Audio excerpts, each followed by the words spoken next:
Hey, Doc Jones here from the Homegrown Herbalist School of Botanical Medicine, and happy to be with you tonight. Looks like we've got some people jumping in, so that's good. Um, we're going to be talking about the immune system, the autoimmune diseases, and leaky gut, and allergies, and things like that. But just wanted to tell you all welcome, and we're happy to have you here. I'm glad to be here. I was, as many of you know, I had some brain surgery about a month ago, and I was going blind in my left eye, and I went to the eyeball doctor, and he couldn't find anything wrong with it. And he said, "You better get an MRI." And it turned out that my meninges were growing a Vienna sausage in my noggin, and so it was benign, not cancer or anything, but it was squishing my optic nerve. And so they went in there and puddled around in my noodle for about 9 hours and got it out.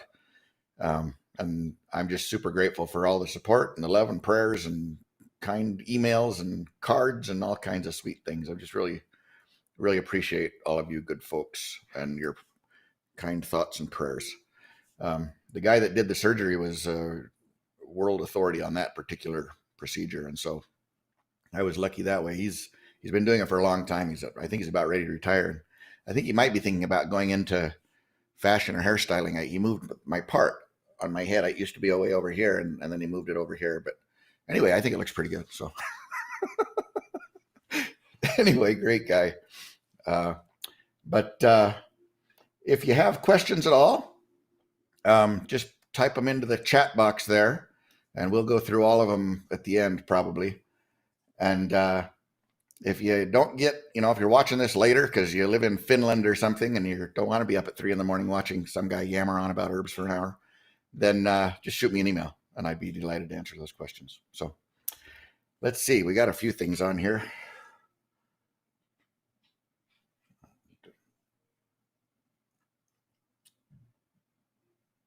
All right, looks like people are signing in. Shirley says she's only getting a circle. I don't know what that means.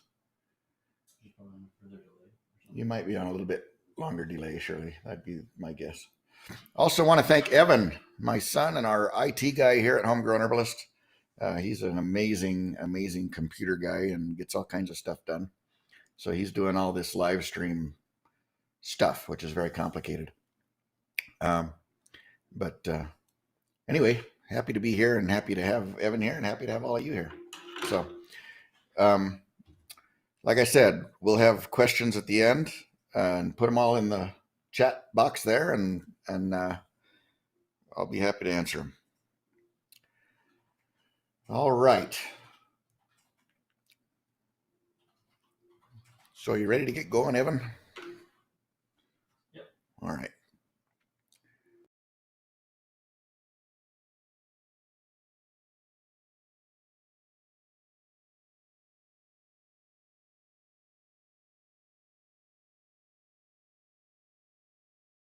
Welcome to enroll. We'd love to have you. It's very, very inexpensive compared to much lesser programs. And why is that? Well, that's because I'd rather make 10 herbalists than one herbalist. That's why.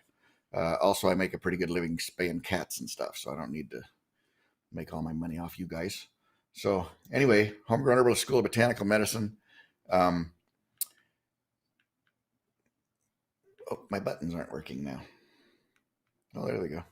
All right, I'm pushing them the wrong way. So we're going to be talking about allergies, autoimmune issues, and leaky gut. As I said, I am Patrick Jones. I'm a veterinarian. I'm also a traditional naturopath, and I've been a clinical herbalist for about 20 years. So we've been doing a lot of this stuff for a long time. One of the advantages of being a veterinarian is you get to do whatever the heck you want with herbs, right? And so we've had a lot of experiences that most herbalists don't get to have. And that's reflected too in the school. We teach you how to deal with a rattlesnake bite and a gunshot wound and all these other crazy things that most herbalists would send to the ER. But I am the ER for the veterinary patients. And so as a result of decades of that kind of stuff, I've developed a completely inappropriate confidence level with humans. So, right, we'll just slap some herbs on it. What could happen? But anyway, these are extraordinarily common problems, and we'll get into a lot of this stuff. There's a disclaimer. You can read that. Just make sure that you understand that I'm not a physician and I don't know exactly what's going on with you.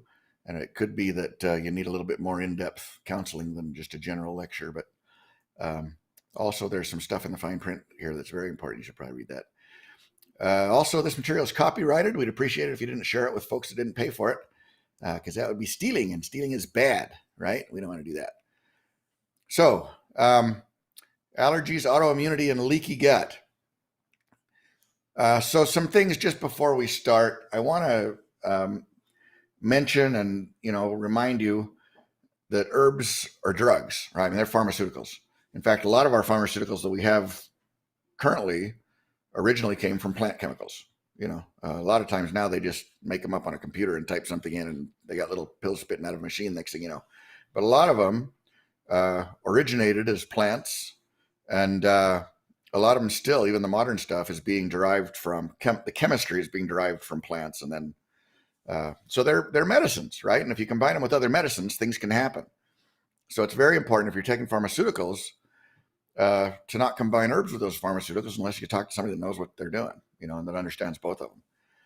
Also, a lot of the herbs we talk about today aren't safe to take during pregnancy, and a lot of them aren't safe to take during lactation even. So if you're pregnant or if you're nursing, don't take herbs unless you've, again, consulted with somebody that understands all of that stuff. During this presentation, I'm going to be giving you a lot of formulas, the actual formula that we use. That doesn't mean you have to use that exact formula, but it gives you an idea of what I'm doing and why. And if you want to make that exact formula, we're going to give you the formula. Okay, so you can do it. Most herbalists aren't too keen to do that, but I don't really care because we want to make people feel better. So the way they're listed, it'll say, like, for example, 2 parts of echinacea, 1 part calendula, 1 part cleavers, or whatever the formula is. That's actually a good formula for tooth abscesses and periodontal infections. I don't know why it's in this module. But if you got a sore tooth, take that one, make a tea and swish it around, or else put the tincture right on the sore spot. You'll straighten that right out. But anyway, the numbers relate to ratios, right? So you're going to have 2 parts of echinacea, 1 part calendula, 1 part cleavers in that formula. And it's by weight. Okay, so and it can be whatever weight you want. It can be grams or ounces or tons or, whatever. I don't know how much stuff you want to make. But, if you're doing grams, you take 2 grams of the stuff that has a 2 and 1 gram of the other. And that's how you do it. That's what the numbers mean. Just some notes on dosing. I'm not going to give you the dosing of each formula because they're all the same. And here it is. Okay. For the most part, and occasionally there's rare exceptions, but for the most part, adult dosing for herbs is going to be, well, first of all, if it's a chronic maintenance kind of thing you're doing, usually twice a day is enough. If it's an acute thing, like you're getting a cold or you have pain from something, you may need to do it more often than twice a day, and that's okay.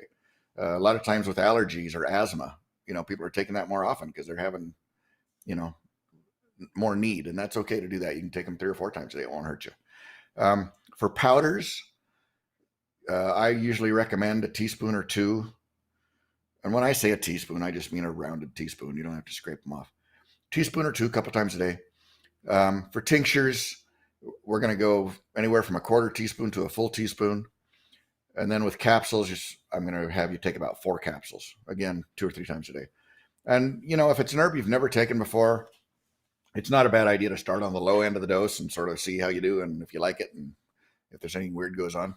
Usually there isn't, but it's not a bad idea to take it easy a little bit the first time. For little people, kids, first of all, I don't recommend using herbs in anybody that's not walking around. Okay, so if they're not 2 or 3 years old, I'm going to be pretty careful and cautious about giving them herbs. I do some things, but I don't do everything. All right. And so if they're old enough to take herbs, I just dose them by their weight, so if they're half of an adult, they get half the dose. If they're a 1/4 of an adult, they get a 1/4 of the dose, that's how you figure that out. Also for pets, all of our formulas, when I wrote, because I'm a veterinarian, so all the formulas that I developed them so you could use them in dogs or cats or humans. Okay. They're all intended for both. There's a lot of formulas dogs don't need, that we have for people, but they're all safe for animals. Um, and again, the same thing. If it's a chronic thing, a couple of times a day is enough. If it's an acute thing, if the dog's in pain or having asthma or something, use it as needed. You can use it more often. Dogs are pretty easy. They'll usually eat powdered herbs. Just mix it with a little wet food. Rarely you'll get some little foofy dog that says, I don't think that's food, and you just give them a tincture, here, see if you think that's food, squirt that in them. But most dogs will eat it if you put it in a powder and mix it with a little canned food. Cats are a little tougher. They don't like them. Cats are completely scent driven for food. It's not an attitude thing. It's a mechanical, physiological thing. And if it doesn't smell like food, they don't recognize it as food. So it's a little tougher to get herbs into cats sometimes. Some of them will do it. Sometimes you can mix it with some real stinky, fishy, wet cat food, and they'll go for that. But not always. So here's the dosing for pets. And again, it's based by weight. And you can read these, the powders, the tinctures, and the capsules. And again, it's just by weight. And for chronic things, like we said, twice a day is usually enough. So if you got an old achy dog and you're giving him our joint formula, which will work almost always, give it to him twice a day. All right. Also, if you forget this information or you need it again, there's a tab on each product page that says, until this morning, it said more info. I think it now says, what does it say now, Evan? Dosing and info and info and dosing or something. Anyway, nobody was finding it. So we put the word dosing on the tab. Anyway, every product we sell, on the product page, there's a little tab that says more info and dosing or something like that. Click that. It'll give you all that stuff I just gave you. And again, like I say, this isn't an infomercial to buy our stuff. Although we like it. That makes us feel happy inside when you do that. But, these formulas are sort of a foundation that you can use to make up your own if you want, or you can do the easy button and just get it from us. So we're going to talk again, as I said, this is about allergies, autoimmune diseases, and leaky gut syndrome. And we'll talk about all those things. So let's talk about allergies first, right? Everybody understands this one. When we feel symptoms from allergies, it's from a chemical called histamines, okay? And histamines are chemicals that are produced by two different kinds of immune system cells. One are called mast cells and the other ones are called basophils. And they're all over the body, and basically what happens is the allergen, right, the pollen or whatever you're allergic to, gets into your body. The dust mites or the cat hair or whatever it is, gets into your body, and your immune system cells, your white blood cells, specifically the B cells, see that and they say, I don't know what that is. We better make antibodies against that, right? And if it's not a living thing, there's different kinds of antibodies. Okay, there's IgE. Ig is for immunoglobulin. The antibodies are immunoglobulins. Anyway, that's the fancy doctor word for them. So there's IgE, there's IgM, IgG. There's a lot of them. But IgE is the kind they make if it's an allergen. Okay. And so the little mast cells have receptors on their cell membranes. You can see these little notches here, right? And they're looking for IgE antibodies. And if they see one, they grab it and they poke it into their receptor. So see, he's got his IgE antibody here on the receptor. And now the second time you see that allergen, you're ready. Okay. And your mast cells are all excited. They've got the antibodies on them. And if the allergen goes past, so if they have an antibody for corn or for, dust mites or for, dandelion pollen, or I don't know what it is, right? If that allergen goes by and triggers that antibody on the mast cell, then the mast cell releases all kinds of histamine, all right? And the histamine is, in humans, it's heavily concentrated in our respiratory tract. And so it makes us cry and sneeze and, produce extra mucus. And the purpose of the histamine is twofold. One is to drive that allergen out of your body, right? So if you got pollen up your nose, you want to sneeze that stuff out, right? And you want to cry that stuff out with the tears. The other thing that it does is it attracts inflammatory white blood cells to come kill whatever that was. Okay, so it's a sort of a two-edged sword. Here's another picture of a mast cell that I just thought was a little bigger and easier to see. So here's the mast cell, and he's got these little receptors, right? The little holes here. and he'll poke antibodies in there. And I don't know how they do that. They don't even have thumbs. They're clever little rascals. Anyway, they get those antibodies in there. And then when the allergen comes along, it hooks to that antibody and it triggers it. It's like a finger on a trigger. And they've got little granules all over their body, all over their cell membrane. And they degranulate, it's called, and they blow up the blister full of histamines and release histamines. Okay, and then now you're sneezing and wheezing and bawling. So, oops, I'm going the wrong way. So in humans, like I said, these cells, the mast cells, are heavily concentrated in the lining of our eyes, in our sinuses, in our upper respiratory tract. So when we have an allergic reaction to something we inhale, there's lots of sneezing and wheezing and bawling, right? Sometimes if it's really severe, you can get hives and rashes and things like that too. But oftentimes it's a upper respiratory kind of thing we're experiencing.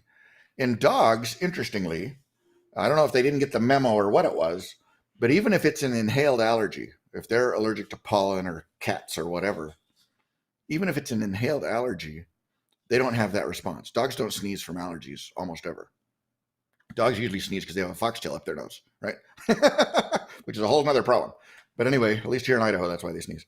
But anyway, in dogs, those cells are heavily concentrated in their skin, and they're super concentrated for some reason in their paws and in their ears. So when a dog gets a whiff of pollen he's allergic to, he chews his feet and he gets an ear infection, right? And the reason he gets an ear infection is because his ears get all inflamed and produce all kinds of goop and stuff from the allergy response and the histamines. And that just makes it a great place to be a yeast or a bacterium and give you an infection, okay? So dogs with chronic ear infections almost always have allergies. And if you deal with the allergies, you don't have to deal with the ear infections anymore, okay? Sometimes it can be frustrating as an herbalist to treat allergy cases because sometimes your client or your pet or whatever you're dealing with is allergic to the plants, right? So they're less effective. You know, it doesn't do a lot of good to give dandelions to somebody with an allergy if they're allergic to dandelions, you know, and so that's a problem. Fortunately, I have much less trouble with that in humans than I do in dogs. I don't know why. Dogs are way less likely to benefit from herbal allergy stuff than humans are. And when I test dogs, and I don't do it anymore, but I used to test dogs for what are they allergic to. And if they're allergic to something, they're allergic to 40 things. I mean, it's a huge list a lot of times. And that may be part of it. I don't know. But anyway, sometimes the herbs don't do the trick because they're allergic to the herbs. And in those cases, if the symptoms are severe enough, you just got to put them on the medication. And that's just the way it is, you know, and that's okay. If the herbs can't do the job, they'll poke a pill in them and make them feel better. So obviously, the best way to prevent allergies is to avoid the thing you're allergic to, right? So, you know, if you're allergic to tomatoes, don't eat tomatoes. That's easy, right? If it's a food allergy, it's easy.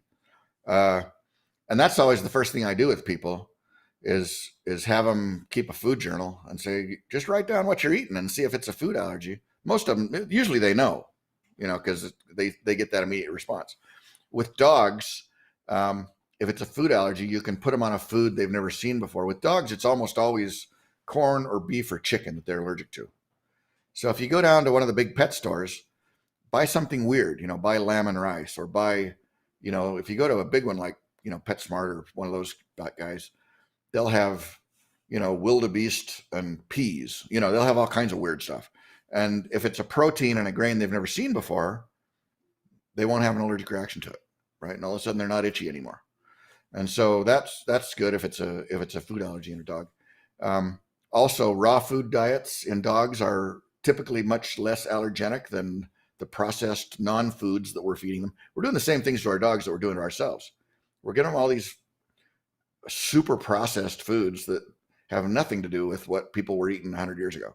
You know, it's just crazy. And if you look at the ingredients on a dog's dog food and you compare it to what a wolf would be eating, it's pretty different, you know. And so that's part of the problem too. If you can get them on a raw food diet, that's a good thing too. And there's some of those you can buy. You go to the pet store and buy a raw food diet. They got a lot of them. But if you're going to manage the allergies as an herbalist, we're going to do that on two fronts. One is we can suppress the production and the release of histamines, you know, and there's some good plants for that. Brigham tea is good for that. Nettles is good for that. Brigham tea is really good for it. but as an antihistamine, right? That's why you take a pill that's an antihistamine, because you're fighting the histamines, right? We have a tincture called histamine, you know, that's what it does. It's got brigham tea and nettles and things. The other thing we can do, so we can suppress histamine production and release. That's good. The other thing we can do is we can accelerate histamine elimination, right? We can get it out of the system. So now that helps you quit sneezing too. Okay. And so the way we do that is by making the liver happy, because the liver is the organ that eliminates histamines. Okay. So if you keep your liver happy, then it will get rid of histamines faster and you won't have allergy symptoms as intensely or as long. So these are the formulas to look at. The first one is this histamine formula, and it has brigham tea, eyebright, and nettle leaf, all of which are antihistamines. Okay. And then it also has a little bit of Oregon grape, and Oregon grape is a liver tonic. All right. So it's going to kick those histamines out faster. You can't take this one if you're pregnant, because some of these herbs, especially the Oregon grape, you can't take pregnant or lactating. But you could make it without the Oregon grape. You'd be all right. Liver support is the other one. This is another formula we have. And when you get the PDF, stop writing if you're writing. Okay. I always forget to tell people until the end, and then they've got this horrible writer's crap. If it's on the slide, you're going to get a PDF. Okay. So if I start rambling off into the weeds, you know, and it's worth writing down, write that down. But if it's on the slide, you'll get a PDF. You don't have to write this stuff down. And you'll have access to this forever. You know, you'll have access to the video forever if you're watching this thing. Okay. So these blue links on the PDF on the computer, if you click those, it'll take you right to the store and you can buy it. Because I'm a shameless capitalist, right? Anyway, the liver support is going to improve liver function, elimination of histamines. And that's what all these herbs are, you know. And then the liver builder formula is one you could use, especially for an older person or for somebody whose liver's kind of wore out, which is actually a lot of people because we're eating all this junk that isn't food. But the liver builder is actually a liver restorative formula. You know, there's a few herbs, not a lot. There's a lot of herbs that make the liver do its thing more. But there's a few herbs that heal and regenerate the liver. You can almost grow yourself a new liver. It's an amazing organ, unless you have cirrhosis, because then you don't have a liver anymore. Now you just got scar tissue. That's what cirrhosis is. But if you still got a liver, you know, that liver builder formula is remarkable. So you can do that too. That makes your liver happy. Okay, so let's talk a little bit about autoimmune diseases. So the immune system's job is to protect your body from bad things, right? Bacteria and viruses and fungi and things. And historically, people believed that the immune system didn't attack your own body. It just attacked the bad guys. But, you know, as we understand this immune system more and more, we begin to realize that that's not the case, that the immune system does attack our own cells. And sometimes that's a really good thing. Your immune system's constantly attacking cells that you grew. And that's a good thing because, you know, if you grow a cancer cell, your immune system's going to kill it if he finds it, right? If you got a cell that's infected with a virus, the immune system's going to kill that guy, right? And it also is, and that's good. Those are consistent with good health and proper function. So that's when he's attacking normal cells or abnormal cells. But he also attacks normal cells, like old cells, you know, cells that have sort of outlived their utility. You know, for example, you know, red blood cells, they don't live very long. They don't last very long.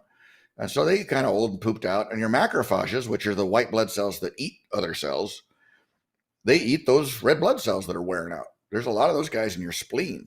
You know, they stand on the corners of the street and they watch for little old lady red blood cells to come and they help them across the street.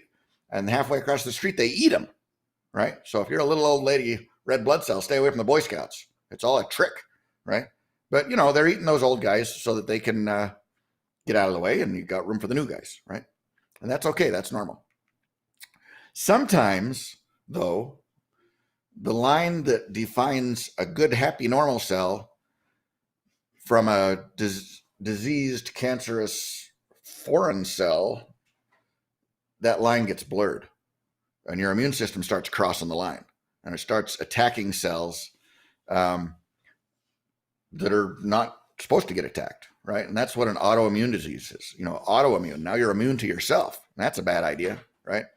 And so there's a lot of them. I mean, celiac disease, Hashimoto's, rheumatoid arthritis, lupus, MS, fibromyalgia, chronic fatigue. There's a million of them, And so, and we're going to talk about some of those very specifically, but we're going to talk about general principles that will help all of them. All right.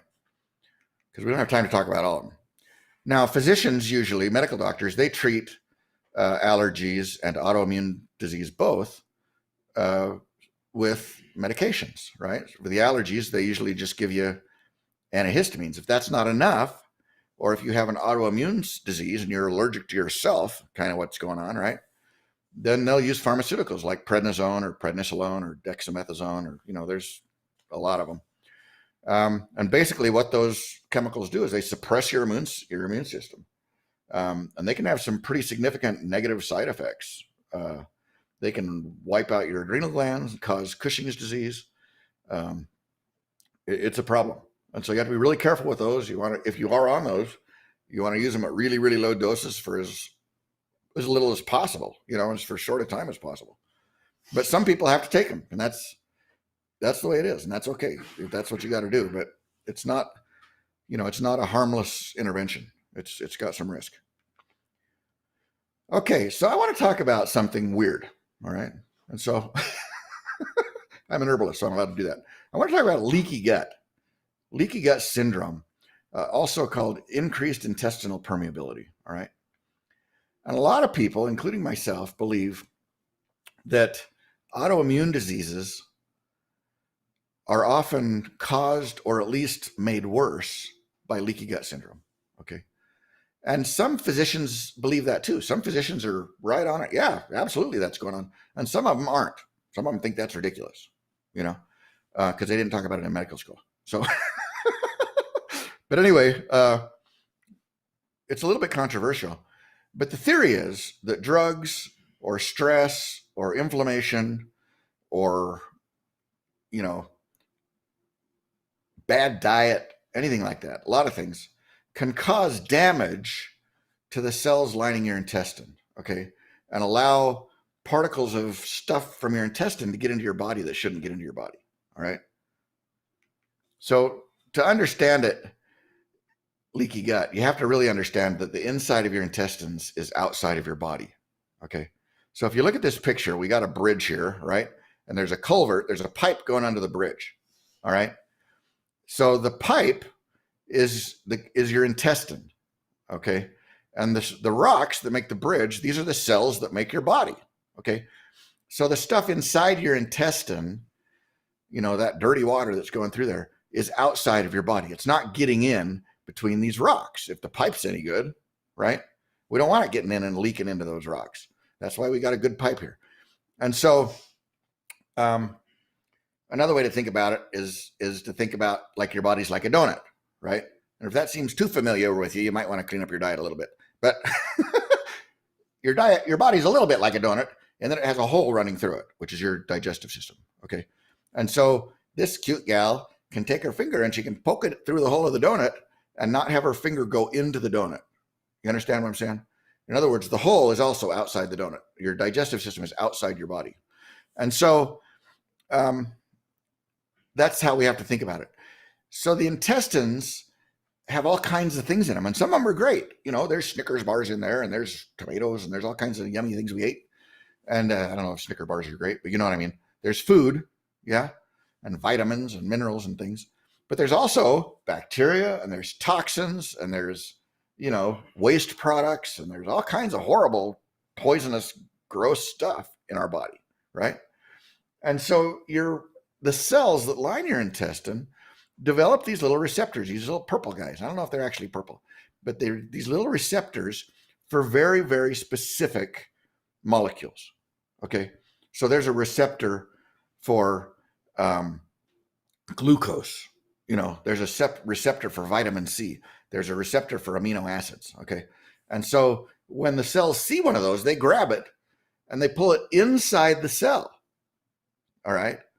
And then they put it into your circulatory system. So everything that you absorb through your intestine normally and properly is taken, it's grabbed by a receptor, and it's drawn into the interior of the cell, and then it's put into your bloodstream so that your brain can get some glucose, right? Because your brain likes Snicker bars, right? All right. And that way it's distributed. That's how the nutrients are distributed through the blood system into your body, okay? So you have to understand, too, that everything you eat is digested by enzymes in your body, okay? Your brain has never seen a complex carbohydrate, all right? All he sees is glucose and fructose and the simple sugars, okay? The basic building blocks of a sugar is all he sees. He never sees a fat. He just sees a lipid molecule. He never sees a protein, right? He just sees an amino acid. And other parts of your body take those things and they make fats and they make proteins and they make, carbohydrates. They make stuff out of them. But that's all homemade stuff that he made, right?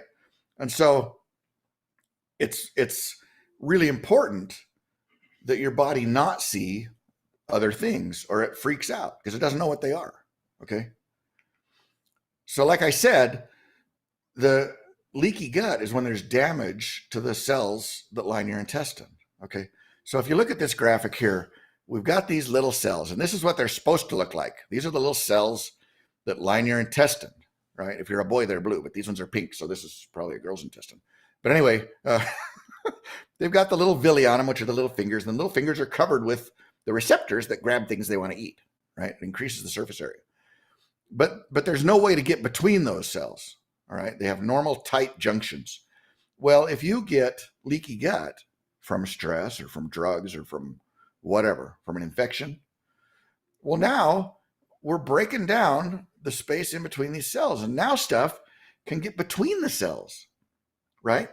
So all of a sudden, instead of the gluten getting broken down by the amylase that your pancreas secreted to turn it into simple sugars, right? Now the gluten's getting in between your cells and getting into your tissues. And what do your tissues do? Well, your immune system's walking around, checking everybody's papers, right? Making sure they're self. And it sees the gluten and it says, what the heck's gluten? We don't know this guy. We better make antibodies. He's invading our body. Gluten is an invader. We're going to get him, right? So the next time you see gluten, we've got antibodies to it, right? And it's attached to those mast cells and it's attached to the white blood cells. They know what that antibody is. And they're going to attack the gluten, and you're going to have this big inflammatory response to eating a piece of bread, right? Not because bread is bad, but because the bread didn't get digested before it got into your tissues, okay? So this immune response can be a big deal. That's how we develop food allergies. It's how we develop food sensitivities and all kinds of other inflammatory conditions. And this leaky gut syndrome has been implicated in all kinds of autoimmune cases, right? And the theory is that if you send enough stuff through your gut lining that isn't supposed to go through there, well, let's send some fats, let's send some proteins, let's send some cell membranes, and the next thing you know, your immune system's like, oh, geez, we're just gonna have to fight everybody. Those thyroid cells, they look a lot like those guys we saw down in the intestine. They got some proteins and fats in their membranes, right? Well, everybody else does too. Reason they get mad at the thyroid, next thing you know, they're attacking your thyroid gland. Or if you've got IBS, they're attacking your intestinal cells. Or if you've got rheumatoid arthritis, they're attacking your joints, right? And so your body, it's almost like it gets vaccinated against fats and proteins and gluten and whatever it is that got through. Okay, so now you're going to have an inflammatory immune system response. And that ain't good, right? That's a big problem. By the way, Dr. Axe let me use this picture. He's a nice guy. Okay, so like I said, there's some controversy among physicians. All the naturopaths and herbalists think it's true, and half the physicians thinks it's true. But there's some controversy about whether it's a real thing or not. And who knows? But I'll tell you what I do know is from decades of experience as a clinical herbalist taking care of people. If I do the leaky gut protocol on them that we're going to talk about, if I do that protocol, most of them feel better. Okay, so it's fixing something. I suspect it's fixing the leaky gut. Okay. Usually, if they've been on it for a month or two, they can start slowly reintroducing some foods, and we'll talk about the protocol. Okay. Part of it's an elimination diet, but usually they can start slowly reintroducing some foods, and usually they can eat more things than they could eat before they did it. And usually they feel better than before they did it. So it's well worth doing. So these are the elements. All right. We're going to go through one by one the steps that we do, the elements that we use to fix this leaky gut thing. And it's the first thing I do. If somebody comes into my clinic with fibromyalgia, they're getting the leaky gut protocol. If they come in with rheumatoid arthritis, they're getting the leaky gut protocol. If they come in with lupus, chronic fatigue, whatever it is, I'm probably going to do the leaky gut protocol. Okay. And it almost always helps because it decreases the inflammation, right? Because that's what all these autoimmune conditions are. They're inflammation all over your body. And we can decrease that. It's sort of like the white blood cells are soldiers and they're sitting against the wall to North Korea. And the Koreans keep throwing hand grenades over the wall, right? Well, those soldiers are all freaked out. They're shooting at everything that moves, right? If somebody steps on a twig, they're going to shoot, right? Because the bad guys are throwing grenades. Well, what we need to do is get those soldiers drunk on an island somewhere, right? We got to get those guys unwound and relaxed so they're not shooting at everything. All right. And by sealing up the gut, by healing and soothing the gut, we're blocking the entrance of all that junk into the system. And so they're not seeing gluten all day and getting mad about it and shooting at it. Does that make sense? It just decreases the overall inflammation. And now all of a sudden your thyroid's not getting beat up as bad if you have Hashimoto's, or your joints aren't getting as bad as if you've got rheumatoid arthritis. All right. It just decreases inflammation generally. So the first thing we do is we do an elimination diet, because there's a lot of things that are just really likely to cause an allergic response, an immune system response. Processed foods, dairy foods, gluten, sugar. Did I say dairy foods? Anything that's super processed. We want to stick with real whole meats and vegetables. Stay away from the drive-thrus for a while and eat real food for a while. And you know what? You could do that the rest of your life and that'd be okay with me too, right? But certainly while you're doing this protocol, you need to eliminate a lot of the junk, okay? And keep a food journal. And if you notice that you feel lousy after you eat cantaloupe, there you go. That's worth knowing, right? You take the cantaloupe out. All right. It really helps. The food journals really help people get a handle on this. And a lot of people, like I said before, usually if they do this for a month or two, they'll start being able to reintroduce some of the foods, and they can't always reintroduce all of them. They sometimes still got to be a little careful with some of them, but it's better than it was. All right. All right. So that's the first part of this, is the elimination diet. The next part is changing our eating patterns, because it used to be people sat down for dinner with their family and talked about nice things and ate their dinner. Now we do it on our laptop sitting on the steps of our office because we got to have a report in 15 minutes, and we're eating junk food because we don't have time to cook something good. And what happens is we have stress. If we're eating on the run and in a hurry because we're stressed, well, that's a very different part of your nervous system to be activated. You've got your sympathetic, which is fight or flight, right? And you've got your parasympathetic, which is digest and rest and build and grow and heal, right? You want to live on the parasympathetic side of your nervous system, not the sympathetic side. Because guess what? The sympathetic side doesn't digest food. It doesn't do a lot of things. It doesn't heal. It doesn't do a lot of stuff because it's got to get you away from the lion, right? You got to run. That's all it cares about. Adrenaline. Okay. And so all those adrenal hormones, adrenaline, norepinephrine, cortisol, all those guys, they decrease immunity, they decrease digestion, they decrease reproductive capacity. They do all kinds of stuff that they don't want you to do while you're running away from the lions, right? And so if you eat like that in that fight or flight state, that's a disaster. Don't do it. Okay. Okay. So one of the things, so eating, what you eat and how you eat, that's important. Another thing you can do that's not a bad idea to do before you do the leaky gut system is to do a cleanse. All right. So let's clean the thing out before we heal it up. Let's get all the junk out of there, right? If you're going to wash the walls, you got to get all the boxes of junk away from the walls, right? And so the cleanse is a good idea. If you're doing a cleanse, we have a cleanse kit. If you click on the little link there, it'll take you right to it. We have an herbal cleanse kit, and there's a lot of cleanses on the internet that are disastrously dumb. I mean, really really intense, unpleasant experiences. You can do this cleanse and you can go to work. All right. It's not so horrible and intense.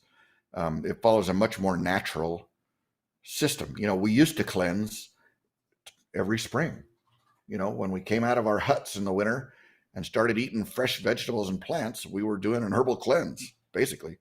And it works really well. And so the only thing to know if you're going to do it yourself, look at the cleanse, click on it and look at the ingredients, do it that way, will you? And it comes with instructions and everything. But if you want to do it yourself, steal my ideas and do that, okay? You don't have to buy my thing. But it's very important if you're doing a cleanse to start at the bottom of the system and work your way up, okay? So you do the colon first, and at least the digestive system. You do the colon first, then the small intestine, and then the liver, okay? Because it doesn't make any sense to clean the liver out and dump all those toxins into your intestines that are already mad and overworked, right? So we want to clean things out so there's a clear path for egress for those things. Okay, so the cleanse is a good idea. And we did a webinar on cleanses not too long ago. I went very deeply into that subject, so we won't do that again. Also, some people benefit a lot from digestive enzymes or supplements. Standard Process is a good company. You can't buy that like on the internet and stuff, but your chiropractor, your doctor, your naturopath, your herbalist, he'll have that stuff. Also, things like glutamine and quercetin and zinc, those are all good for your gut too. All right.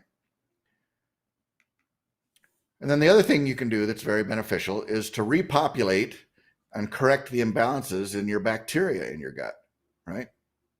Because your gut, I don't know if you know this, but your gut is packed full of beneficial microorganisms, bacteria and yeasts and protozoans and all kinds of happy, healthy little guys in there doing stuff for you, right? And they outnumber our cells like 10 to 1. There's a lot of them. And so, it's a good idea. And we're hard on them. Antibiotics are hard on them. Stress is hard on them.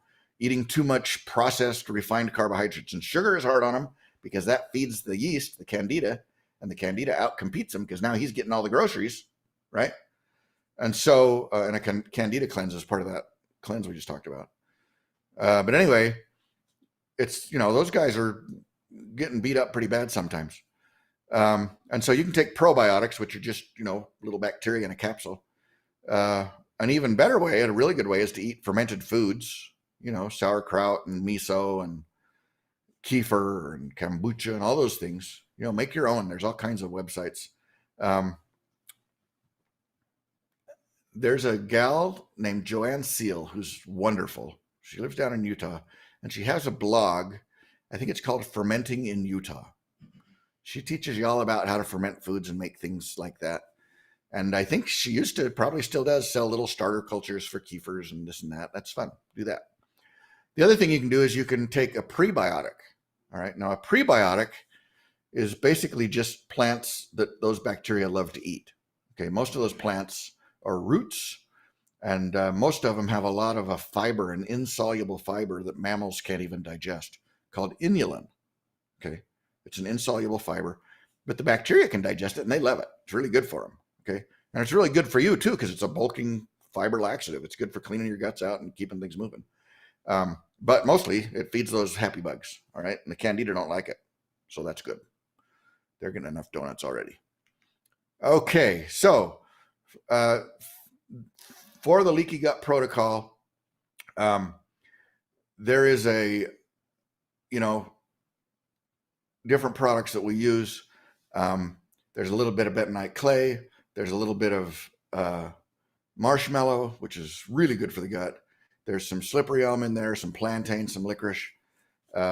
Anyway, everything you need to do it is in the leaky gut kit. So either buy one of those or just cheat and go look at it and make your own. All right. But the instructions, detailed specific instructions, are in the kit. And again, it's going to talk about the elimination diet.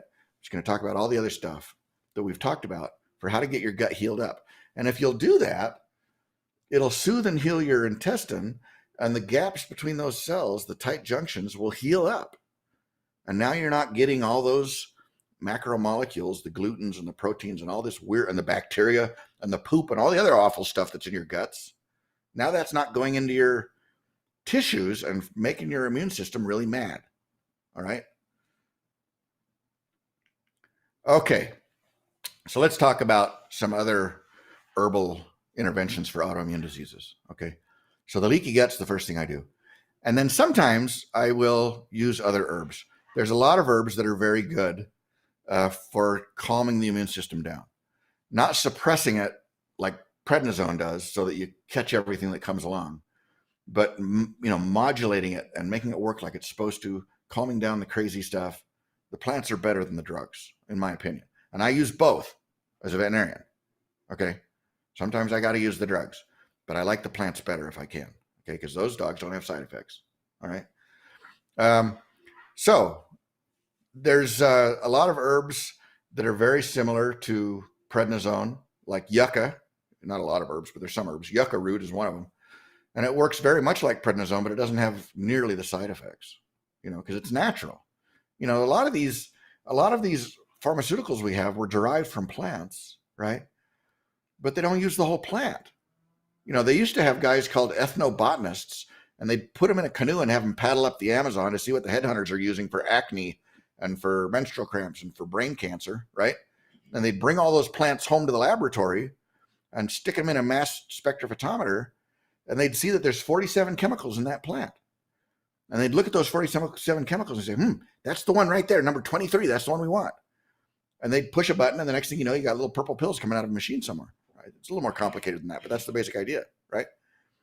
Well, what about the other 42 chemicals? Guess what? They're doing things too. Some of them are reducing side effects. Some are improving absorption. Some of them are improving elimination. Some of them are, helping chemical 23 work better, right? They're all in there. It's a package. And so using the whole plant, even though some of the effects are very similar to a pharmaceutical, almost always has fewer side effects than the pharmaceutical. Because if you take just the one chemical out, well, his whole support staff is gone, right? It's like a guy doing Shakespeare on a peach crate on the corner. Where's the staff? Where's the lighting guy? Where's all the other actors and the extras and the guy that does the curtain and the microphones? They're not there. So it's lousy, There's other herbs that decrease inflammation. Turmeric is that way. Boswellia, which is frankincense, is that way. There's a lot of those that are good. There's other herbs that modulate the immune system and make it work better. Romania does that. The ginsengs and ashwagandha do that.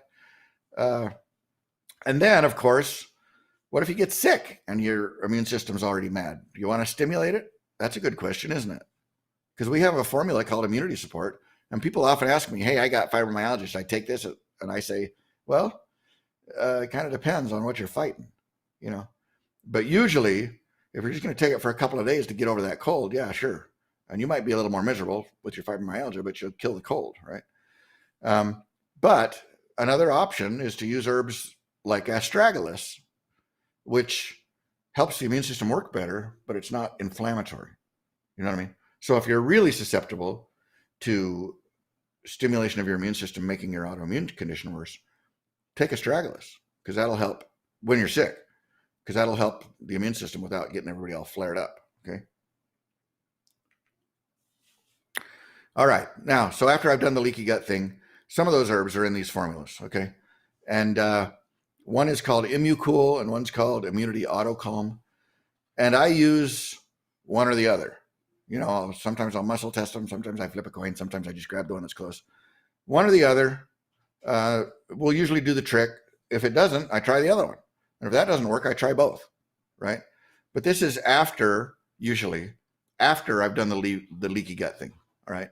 So these are the general principles. You do the leaky gut protocol, and then if that's not enough, and sometimes it is, if that's not enough, you can add one or both of these formulas for a little more support to calm the immune system down a little bit, okay? And those are going to be long-term management kinds of things, all right, sometimes. Sometimes we also have a viral component to an autoimmune disease, okay? Some autoimmune diseases happen because we got a herpes virus at some point in our life, okay? And there's a lot of those. Chicken pox is a herpes. Cold sores, that's a herpes. You got genital herpes. Well, probably got it, but it's a herpes. Epstein-Barr, which is mononucleosis, the kissing disease, that's a herpes, right? And that's the one that's oftentimes associated with some of these autoimmune diseases, especially, it seems to me like, and this is just my perspective, I haven't done like a randomized statistical study or anything, but it seems to me like a lot of people that have fibromyalgia or chronic fatigue have had mono when they were kids, right? When they were teenagers, because they smooched somebody, or they drank from the same drinking fountain at school that somebody else was smooching people, and they got sick. Okay. So they got mono, and those herpes viruses are the gift that keep on giving. You'll never kill it. You'll never get rid of it. All right. But there's a lot of herbs that suppress it. All right. In fact, like even for a cold sore, lemon balm is very good. You put the lemon balm tincture on topically, or just take a leaf and grind it up and put it on your lip with some tape. And that's also good birth control, right? When you walk in the house, say, honey, I'm home, and you got a big water and lemon balm on your cold sore. She won't kiss you. But anyway, the lemon balm is good, but there's other herbs that are very good. Calendula is good, that are good at killing and suppressing, not permanently killing all of them, but, fighting the fight against herpes. And sometimes we have to do that for these autoimmune guys. Not always and not often, but sometimes. Sometimes that helps. If nothing else is fixing it, try that. That might do the trick. So here's two formulas that I use. One is called infection herpes, and you'll notice I've spelled both these words wrong because I can't spell very good. And conveniently, that keeps the FDA from saying I'm making claims and being mad at me. And then the other one is this Epstein-Barr and A-Chong formula. Those are the guys that discovered mononucleosis. And so those are the two formulas. One or the other, or both of those, is what I'll do sometimes on a herpes case, and that'll help suppress it. Okay. If it's an autoimmune, I'm usually going to use this one, this Epstein-Barr formula. Okay. But if it's shingles, which is also a herpes, shingles is chickenpox virus, right? That's herpes zoster. Those guys usually get this one, and that works too. And I'll usually put them, if it's just a shingles case, or somebody that's prone to shingles, I'll put them on this, and then I'll put them on the immunity support too, because they don't have an autoimmune disease. And we want to jack up the immune system, right? Get it happy. All right. So just quick review. We're going to do the leaky gut. We're going to, sometimes, if that doesn't seem to be really doing the trick, we might do one of those Immu-Cool or Auto-Calm formulas. And then if that's not doing the trick, we may go to the herpes stuff and add that too. Okay. And then after that, remember we said there's a bazillion of these diseases. I could talk to you for an hour just listing the diseases that are autoimmune diseases. Lupus, fibromyalgia, rheumatoid arthritis, Raynaud's syndrome. There's so many.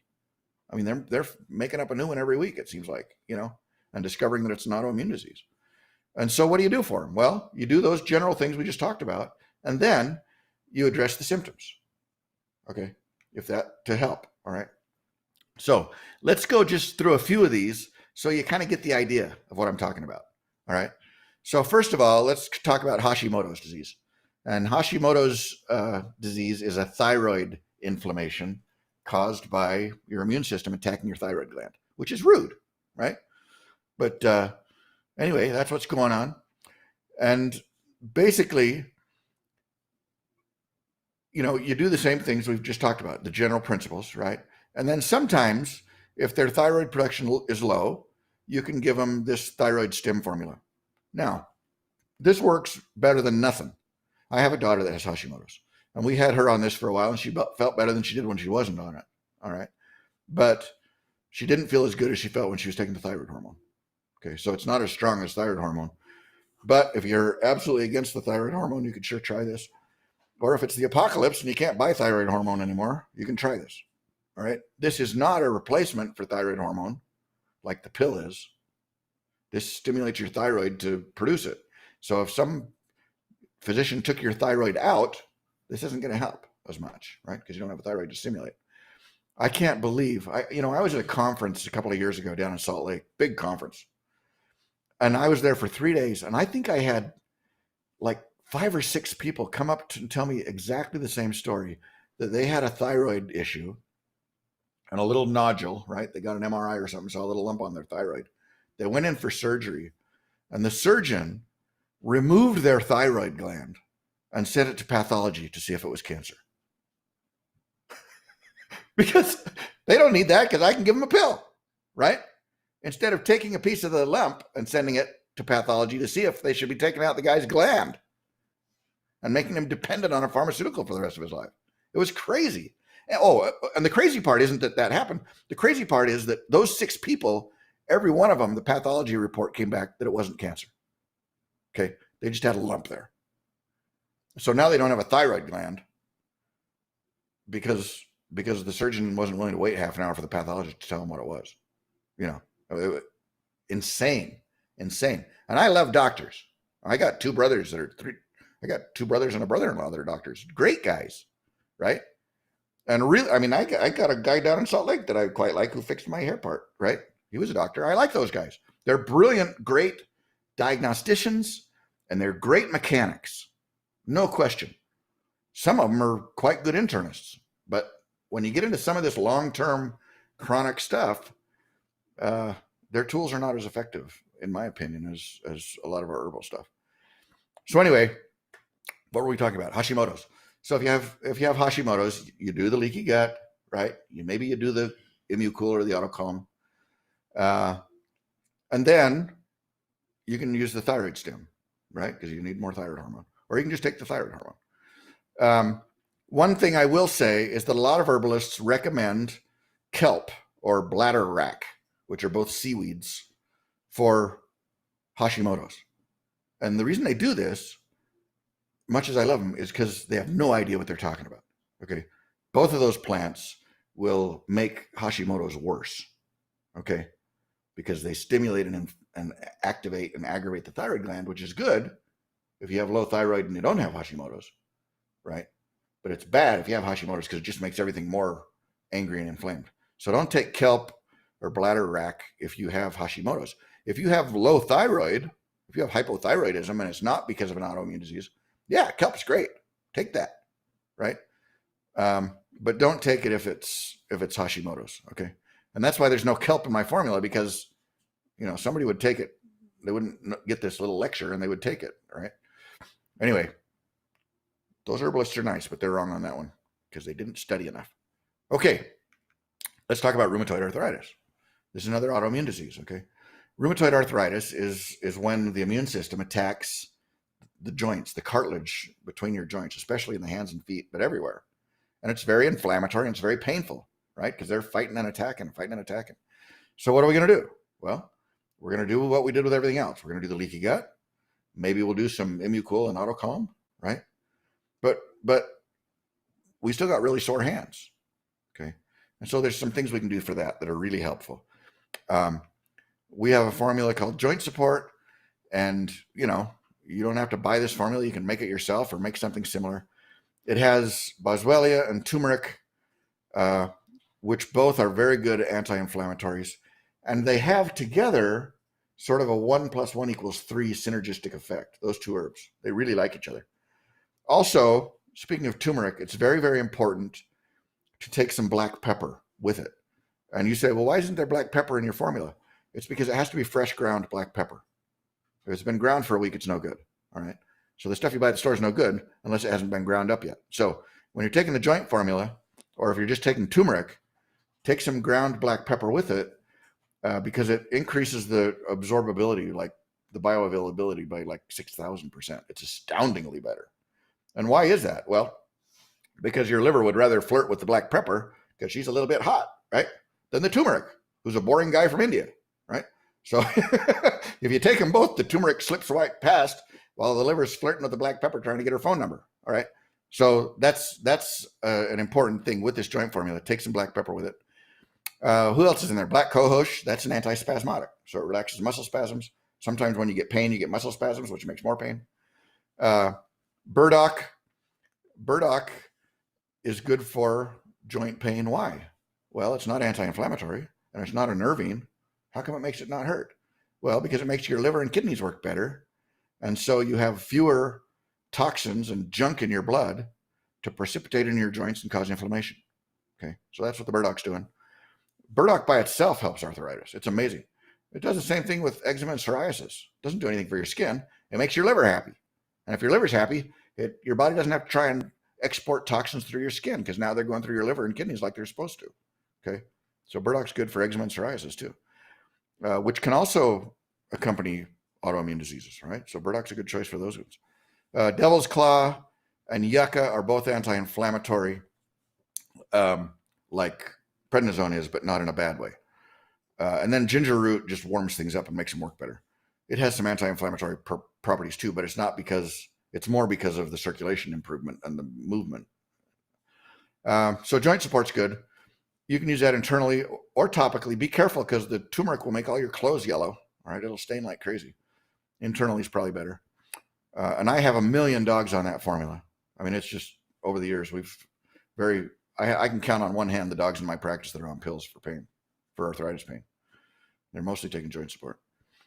Another option is Rest Easy, and Rest Easy is a formula that's, most people buy it for insomnia because it makes you kind of sleepy. It's really good for that. And they don't have to take it very long usually. Usually they'll take it for a couple of weeks and then their brain remembers it's supposed to go to sleep at night. They don't have to take it anymore. But it's also extremely good for pain, internally or topically. You can put that tincture right on your sore joints and they're not as sore, okay? Or on anything else. You got a sore back, you got sore muscles. That's great. When I came out of the hospital from my brain surgery a month ago, my brain was fine. I didn't have any pain at all.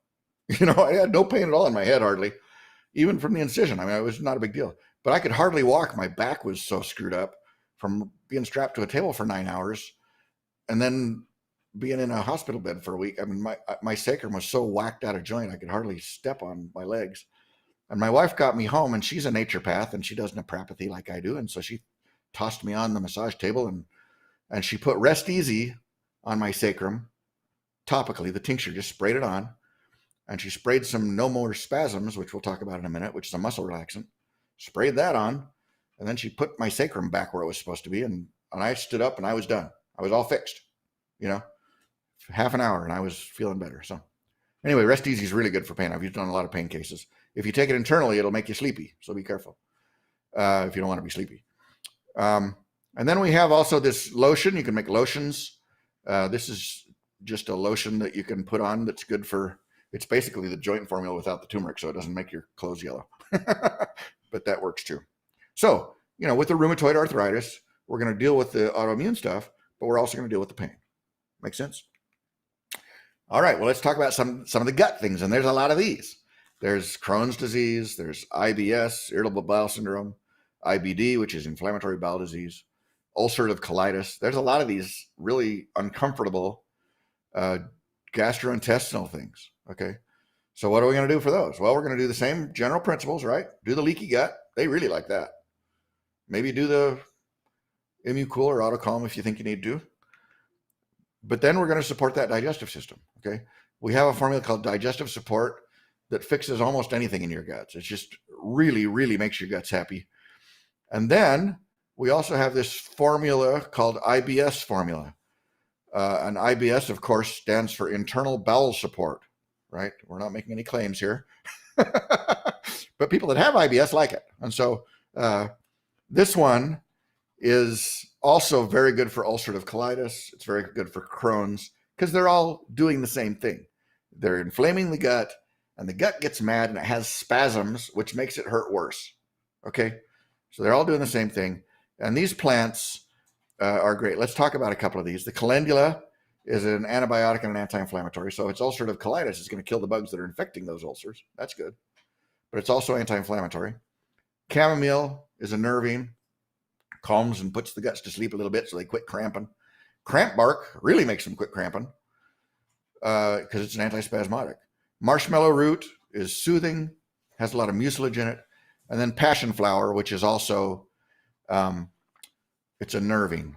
Okay, it works in a different way than chamomile, but it calms things, settles things, makes them happy and sleepy so they're not so spastic. Because spastic guts are grumpy and they hurt. All right, so those two are what I'm going to add to a case like that. Okay, let's talk about chronic fatigue and fibromyalgia. This lady's very tired. Look at her. She's looks like she's been listening to my lecture for an hour, poor thing. So they often go together. A lot of times people have both, sort of, like it's almost the same thing. And oftentimes, like I said before, they're related to Epstein-Barr virus infections, herpes infections, mononucleosis infections. So I will oftentimes, if the I do the general stuff first, like we've said 100 times. Do the leaky gut protocol, maybe do some Immucool or Autocalm, maybe not. See how they're doing on the leaky gut.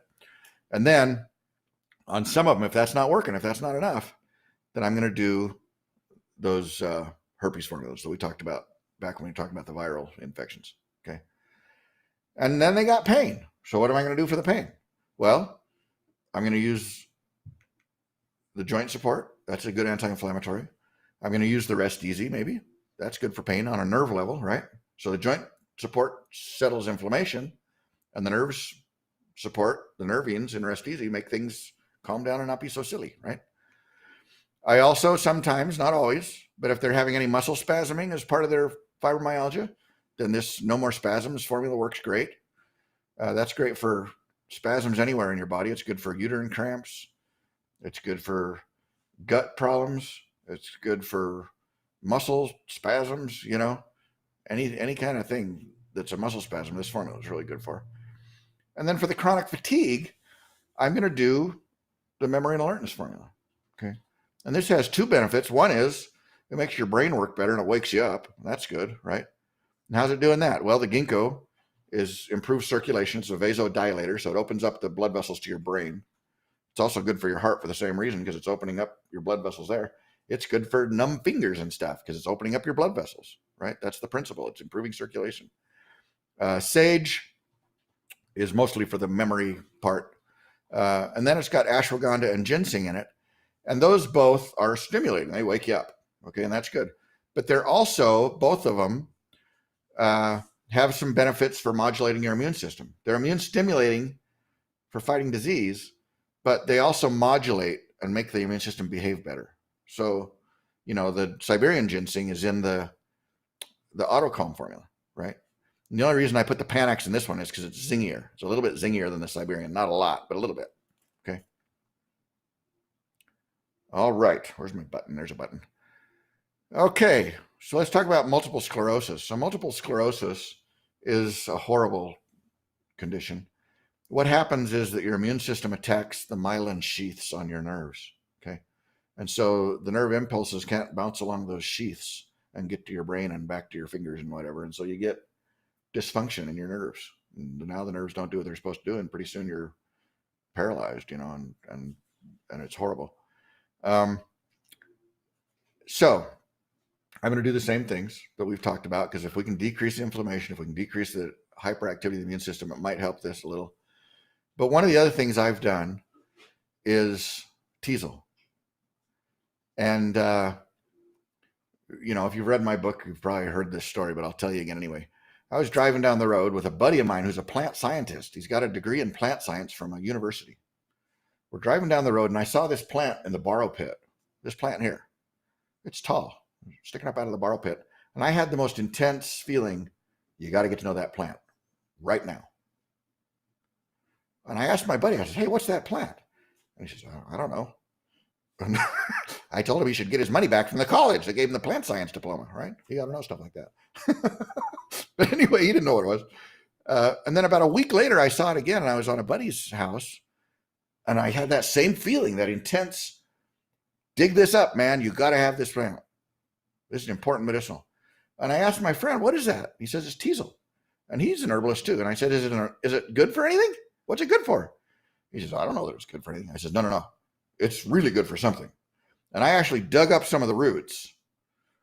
And so it's one of the disadvantages of having me be your friend, is sometimes I dig things up in your front yard. But anyway, I dug up some of the roots and I started a tincture, not even knowing what it was for, And then I got out all my old dusty herb books and I blew the dust off them, because it's not a real popular, fashionable herb. People haven't used it much lately.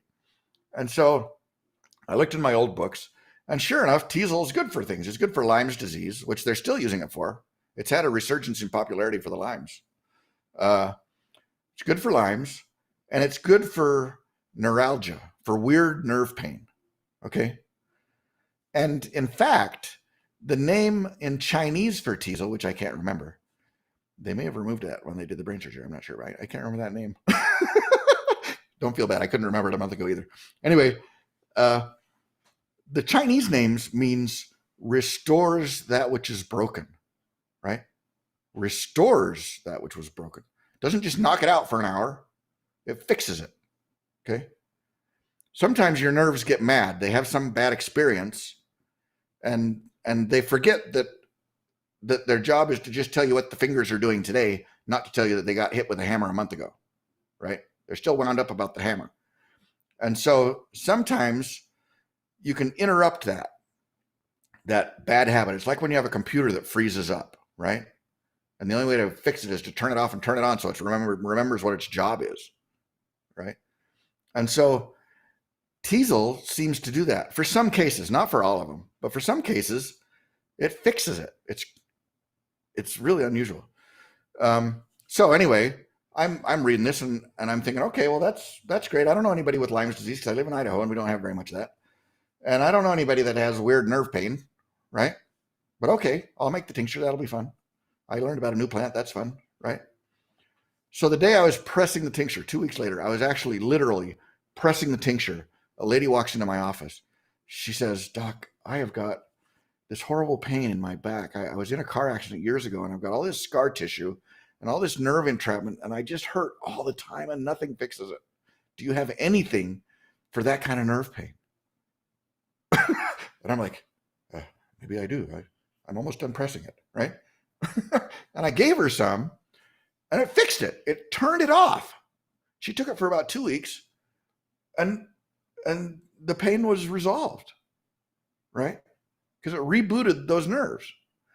Because they weren't actively being bothered by anything. They were just mad about what happened a long time ago, right? Something else that can help with that, in my experience, is vibration. I use tuning forks. I do acupuncture. Sometimes that fixes things. There's also, if you go, I wrote a blog article like a week ago about the Resimax tuner. Go look in the blog about the Resimax tuner or just do a search for it and it'll come up, the blog article and the product. That's a little vibration machine that a dear friend of mine made, who I also met through sort of a miraculous, insane thing. But anyway, he's a physical therapist and he has a master's in brain function counseling and stuff. Very intelligent guy. He invented this machine. And using that, I've seen that thing resolve apparently permanent nerve problems because it just jangles them and flips off the computer. And then they flip it back on. They got to say, oh, yeah, I remember what I'm supposed to do. Why was I whining about that sore arm all the time? Right. Anyway, Teasel helps. And so the lady came in on the Teasel day. A week later, I was down in Utah at a conference and I was, doing lectures every day. And I had my booth and I'm hawking my book and herbs and stuff. And this young lady comes up, late 20s, maybe 30s, maybe, she's got cute little kids and she's just this pretty young thing. And she says, "Do you have anything for MS?" Right. And I was just about to tell her no, because dogs don't get MS and I'm a veterinarian. I never addressed an MS case. And in the back of my head, I hear nerve pain, dummy, right? Teasel's kind of prickly and rude. You can see the plant, right? Anyway, nerve pain. And I said, maybe I do. And I happen to have a tincture there. And I gave it to her. She says, "How much should I take?" I said, I really don't know. I never use it hardly. I've only used it on one case. I don't think it's better, really. And so I gave it to her. I said, "Tell you what, let's do this. I want you to take a drop 3 times a day of the tincture.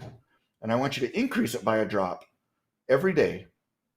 And if you get over like 30 or 40 drops 3 times a day, call me." All right. Anyway, she called me at about 2 weeks. Well, she emailed me actually. At about 2 weeks, emailed me and said, "I feel completely different. I mean, I feel completely different." There were 2 or 3 days a week usually that my husband had to carry me to the shower because I was having a bad day, but I feel lots better. And she says, "You got to send me a picture of that plant because I don't ever want to not have that plant, right? If something happens." And so anyway, a year later, I was telling this story and we were on an herb walk, right? Tromping around looking at herbs. And I'm telling this story and the little gal raised her hand and says, "It was me," right? And she was off most of her meds and taking the Teasel still and doing really pretty good. And I've only had a few cases. I've only had like 3 or 4 cases of MS. And every single one of them has done better. Not all as dramatic as her, but better. They feel better And it seems like that the progression of the disease is much slower. The doctors tell them, you're doing better than I thought you'd be doing 6 months ago, And so teasel, the root's the medicine. And for MS, I would sure give it a try. I mean, I'd give it a try. And interestingly, later on, like months later on, I was reading a book, an old Chinese book about teasel, and that's the protocol they do. Do 1 drop 3 times a day, and then do 2 3 times a day, and then do 4 3 times a day until you get to where something's happening. I'd never heard or seen that before. So the take-home message is, listen to the little voice in your head, because he knows stuff. He knows you need to learn that plant. And he knows that this lady needs to start her protocol this way. Pay attention. Okay. All right. And it's the root. The root is the medicine, and it's a biennial. So the first year it just does this low leafy thing. And the second year, it shoots up and flowers and seeds and dies, right? So these guys aren't the ones you want. These are the second year dead grandma plants. They're not even alive, right? But you look for these, they're all over. They're usually near water, but they're all over. Every borrow pit in Idaho and Utah has teasel growing in it. But anyway, that may not be the best place to harvest it. But anyway, maybe some cleaner water would be better. But anyway, the root of the first year plant. So you find these old dead guys, and then you look at their feet and you'll see the kids. They don't have stalks yet. They have just these crinkly leaves with a row of spines up the back of the leaf. All right. Those are the ones you want to dig up. And you want the root to be as big as possible. So wait till the fall of that first year, or go out first thing in the spring and dig them up. They'll still be okay. As long as the thing hasn't bolted to flower, you're okay. Anyway, so for an MS case, I'm going to do the leaky gut. I'm going to do the teasel. All right. Okay. And there's 1,000 others. I mean, we could talk all night about all the different autoimmune diseases, right? But if you use these protocols, and I've treated a lot of different things that we haven't talked about tonight, use these protocols. And then if there's other symptoms, if there's pain, if there's insomnia, if there's muscle spasms, if there's, whatever it is, take some other herbs or some other formulas to manage those symptoms as needed, right? And in most cases, they'll feel better. I don't know that I've ever cured anybody over this. I don't know that that's something you ought to expect. But I have almost without exception had people feel lots better and function lots better. And so it's worth doing. Okay. Your immune system's smart and it never forgets. Okay.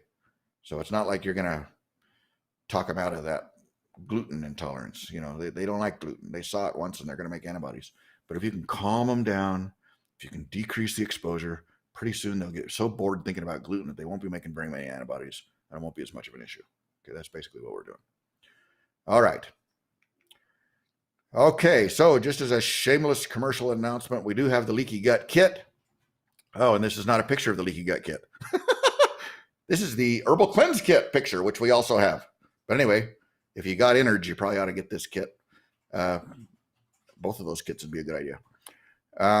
And of course, again, just want to remind you, we do have a full program in the school, the Homegrown Herbalist School. You will have lifetime access to everything. It gets very, very broad and very deep. We cover a lot of things. Because of my medical training, I understand a lot of things most herbalists don't understand from a physiology standpoint. And because of my veterinary practice, I've gotten to do anything I want with herbs for 25 years. And so that's fun too. We talk about things most herbalists don't really talk about. So have a look at that. And now let's look at all of our comments and questions and see what we got going here. Let's see, Evan, how do I do that? Is there a button for that? For scroll? Yeah, how do I just grab the thing and drag it up? Page up and page down. Oh, how clever. This is why we pay Evan the big bucks. He knows stuff. All right. So, okay. So first of all, we got all these sweet people saying they're here and happy they're here, and that's good. All right. And Phil says, talking about the school, yes, it is less expensive. So just to give you an idea, most herb schools that are anywhere near approaching the level of stuff that we do are going to be between $2,000 and $5,000. Okay. And they're not going to teach you about rattlesnake bites and gunshot wounds because they never did one. Okay. But ours for 2 people is $8.99. So what is that? That's $450. That's insane. That's insane. It should be 10 times more than that. And again, why is it not 10 times more? Because I'd rather make 10 herbalists than one. Okay, my job is to make herbalists, not make 10 times more money off of these guys. All right, or the same money off a tenth of the people. I don't know. Anyway, so yeah, it's much less expensive, and you have lifetime access. And I'm updating stuff and doing new fun things all the time, and writing new modules and fixing the old dusty ones that need a little update. So that's good. All right, Desiree says she loves the school and recommends it. Thank you, Desiree. Phil says, will you give the transcript like you have before? You bet. We'll email it out Monday, probably. Oops. Ooh, that was funny. Okay. Karen says she's grateful for the training and classes. Thank you, Karen. I'm so glad. And she says, we're glad you're back. I'm glad I'm back, too. It's fun to be back. Feeling better. Jay Lieberman says, are the formulas for allergies tinctures? What % alcohol would I use to make the liver builder, liver support, histamine, etc.? Okay, so they can be tinctures, or they can be powders, or they can be capsules. It doesn't matter at all, usually, how you take an herb, all right? Sometimes there's advantages to one or the other, right? Tinctures are going to kick in faster, but they taste worse, right? Some of them taste really good. Powders take a little longer to activate because you got to digest them a little bit and break them down. But yeah, so to make a tincture, here's how you make a tincture. It's a 1-to-5 ratio. That's how I do it, by weight. So if I have 100 grams of herbs, I'm going to have 500 grams of vodka. Okay, and I use vodka for almost everything. And a gram and a cc and a milliliter, they're all almost the same thing. When the Frenchies developed the metric system in an attempt to overthrow Western humanity in elementary schools all over the world, they defined a gram as 1 cubic centimeter of water at sea level. Okay, and vodka's not water, and we're not at sea level usually, but it's close enough. Life's too complicated. Don't make it crazy. So 100 grams of herb dry, 500 cc's of vodka. Throw them together, say nice things to it, and shake it every day for a couple of weeks. You got a tincture. That's how you make a tincture. Okay. Yeah, Joanne Seals, Fermenting in Utah. Yeah, that's what I thought. Joanne Seals got a great website called Fermenting in Utah. Look it up. Learn how to make sauerkraut and kimchi and stuff. Not kimchi, sauerkraut and kefir and those guys. I don't know. Maybe she knows how to make kimchi too. I don't know. Nora Jackman says, is non-rheumatoid arthritis also from inflammation? Yeah, absolutely. Arthritis is inflammation. It's just not autoimmune inflammation. It's just inflammation because, one reason can be because your diet's lousy and you're dumping a lot of toxins into your joints and your immune system flares up. One can be just overwork and the cartilage isn't very good, and so it's inflamed because it's damaged and it's wants to get healed up, and so the immune system jumps in there to help and doesn't help sometimes. So yeah, I treat regular arthritis all the time with that joint support formula we talked about. And then she says, dementia, is that from inflammation too? I don't know if they really, really know what causes dementia. I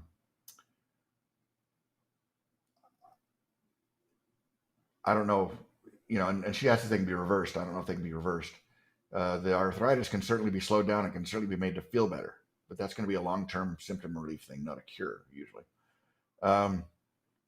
She says she's heard that some connect leaky gut with dementia and Alzheimer's. I wouldn't be surprised. I wouldn't be surprised if it was a chronic inflammatory thing. Okay. Kalia, what options are available to pregnant and nursing women? Do they just need to wait till they aren't anymore? For some things they do. Yeah, I would wait. For most things, herbally, I would just wait. I have a wife who's a midwife, okay? And for many years, many years, she's been telling me I got to make a pregnancy line of herb formulas, and I need to do that. Usually, I just answer all the emails the same way every day for all the time, but I need to make a pregnancy. We do have a pregnancy immune support for stimulating the immune system when you're pregnant. It's called Immune Support Pregnant or something. So if you're getting a cold, you can take that one. And for some of these autoimmune things, some of the things we could do, we could tweak them a little bit and make it work. All right.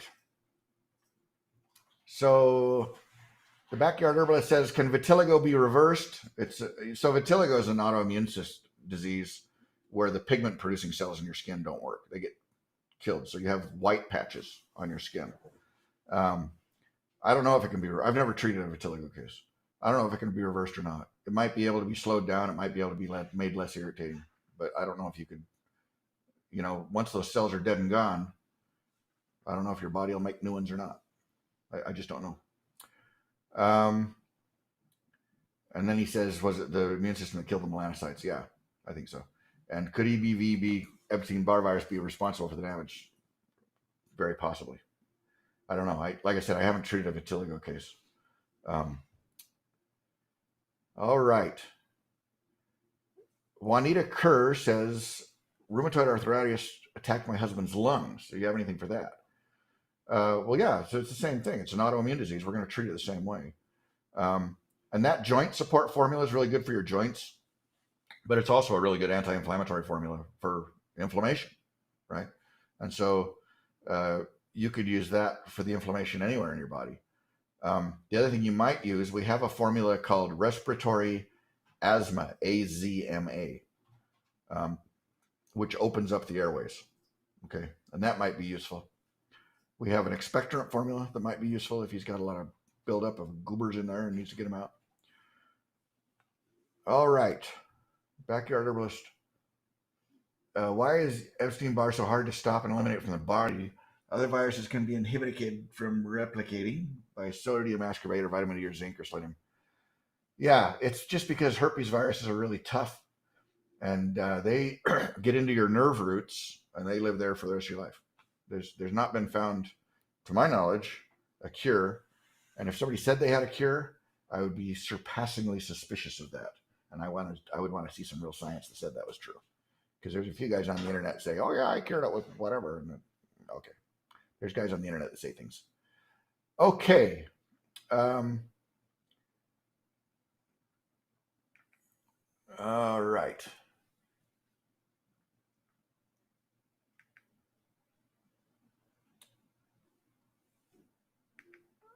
Okay.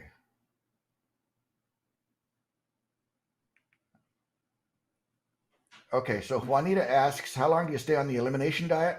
I usually do it for about a month or so, and then I'll start experimenting with adding a few things back. Let's see. The backyard herbalist says, I've had good success eliminating pathogens, including viruses, with olive leaf, but nothing seems to reverse the vitiligo. Yeah, olive leaf's a good antiviral. It's a good immune stimulant. It's in our immune stimulant formula. Our immunity support formula has olive leaf in it. And I'll tell you what, I was in Israel last year. Was it last year, Evan, I was in Israel? Last December, wasn't it? Not this like December we just had, but the one before that. That's about a year, right? Anyway, I was in Israel and I was getting sick. I was getting this, sore throat, respiratory junk. And there's an olive tree every 10 feet in Israel. And I was just stripping the leaves off the tree and chewing on them. And as soon as I did that, the sore throat was gone and I felt great for, half the day. And then it would start grumbling again. And I'd grab another handful of olive leaves. And in 2 days, it was completely cleared up. Just chewing the raw olive leaves. So yeah, olive leaves are great immune support, antiviral, antibacterial, good stuff. Okay. Would the bowel formulas help with gastroparesis? The digestive support might. Gastroparesis is a weak bowel, so it's not moving enough. We have a formula called colon constant patience, which is for constipation that would be better for getting the bowel moving more. Okay. All right. Nora says, for those with arthritis that is bone on bone, is there anything that can be done to regrow the missing cartilage? If not, is the joint support the best solution for help? Yeah, that's probably the best solution for help. And it's very unlikely to regrow cartilage if it's gone. If it's damaged, you can regrow it. And comfrey is probably the best solution for that. And you can put comfrey tincture on topically. It'll soak right in, or you can take it internally. There's a lot of controversy about using comfrey internally because there's a very minute, itty-bitty chance that it can cause some liver damage. I've been using comfrey internally forever. I've never had an issue. But I guess I have to confess here. There was a case recently of a guy, I give these lectures. I'll go to a convention and give a lecture to a couple hundred people 3 times a day, and they all come up at the end of the lecture. There's always people that come up and tell you an herb story, and I never had heard a bad comfrey story ever. And about a year ago, a guy came up and told me a bad comfrey story that sort of changed my paradigm. And he had a cut, and he was going to put some comfrey on it. He had some herbs, and he went back into the pantry, and he reached up to get the comfrey. And while he was reaching for it, he knocked another jar off the top shelf, and it hit him right on the head, the comfrey. And he got a cut on his head from the comfrey jar. So it's not completely harmless. But if you took it and there was no gravity, I think you'd be safe. Okay, so anyway, comfrey topically, the tincture, the chemical in it that heals things, the way it works is it accelerates cell division. So if you have some cartilage there, it'll make those cells divide and they'll grow more cartilage. That can happen. But if there's no cartilage, there's nobody to stimulate. You know what I mean? If it's gone, it's like the thyroid stim formula doesn't work any good if you don't have a thyroid gland, And so, but yeah, the little chemical, the allantoin is what it's called, is so tiny it'll penetrate right through your tissues and make stuff grow if you don't want to take it internally. Okay. Robert Taylor says, what if you can't take ashwagandha because it's in the nightshade family and I can't eat nightshades? Siberian ginseng would be a good substitute. That would work. Could unresolved vitiligo be caught in the cell danger response? Chronic diseases that result in a repeating loop of incomplete recovery and re-injury, unable to fully heal. Yeah, sure, because chronic inflammation is chronic inflammation, right? And it's just constantly being beaten up. And hopefully, like I said, I haven't treated a vitiligo case, but hopefully, if you can calm everybody down, they'll quit shooting at everybody, and you can get some resolution of that. Okay. Alicia says, is hypoglycemia linked to autoimmune disease or leaky gut? Well, diabetes type 1 they're thinking more and more it's an autoimmune disease. Okay. And again, I don't know if you're going to fix that with this protocol because your pancreas has been wiped out, But yeah, I wouldn't be surprised if hypoglycemia had some issues with that. All right. And then Evan's got some links here to the Resimax tuner and the teasel root. By the way, we're having a free webinar, Ask Sherrick Anything webinar next week on the Resimax tuner. So come to that one. That's free. It's going to be live streamed just like this one. And you can ask him all your questions about all the weird stuff that's going on and say, hey, will it help this? And what do I do? And he'll tell you. Would teasel be effective for neuropathy? That's a very good question. I don't know. I haven't tried it. That's a very good question. Something I have used that's effective for neuropathy, especially if it's diabetic neuropathy, is alpha lipoic acid. And alpha lipoic acid, it's just an amino acid. It's just a pre-protein. It's food, And anybody that sells vitamins and minerals and stuff will have alpha lipoic acid for sale. But that's helped a lot. My dad had some neuropathy, and that helped him a lot. And many of my other clients. Okay. Will the leaky gut protocol help type 2 diabetes? I don't know. It might. It certainly might. Type 2 diabetes can almost always be helped just with an intensive cleanup of your diet, So getting on the elimination diet for the leaky gut protocol, that would help your type 2 diabetes, Getting off the processed foods, getting off the simple carbs and sugars, eating real food that somebody yanked out of the dirt, or shot and ate. That's real food. Plants and animals, not processed foods, will often help reverse type 2 diabetes. Will the rheumatoid, Eric asks, arthritis treatment help osteoarthritis? Lots of joint inflammation and pain. Absolutely. Yeah, that's most people that are taking that formula, that's what they're taking it for, is regular old arthritis. That joint support formula is great. Clean up your diet, take the joint support formula, you'll feel better. Carrie says, I recently joined your school and I'm so grateful for your teachings. Carrie, thank you so much. That's sweet of you to say. I'm glad you're having fun.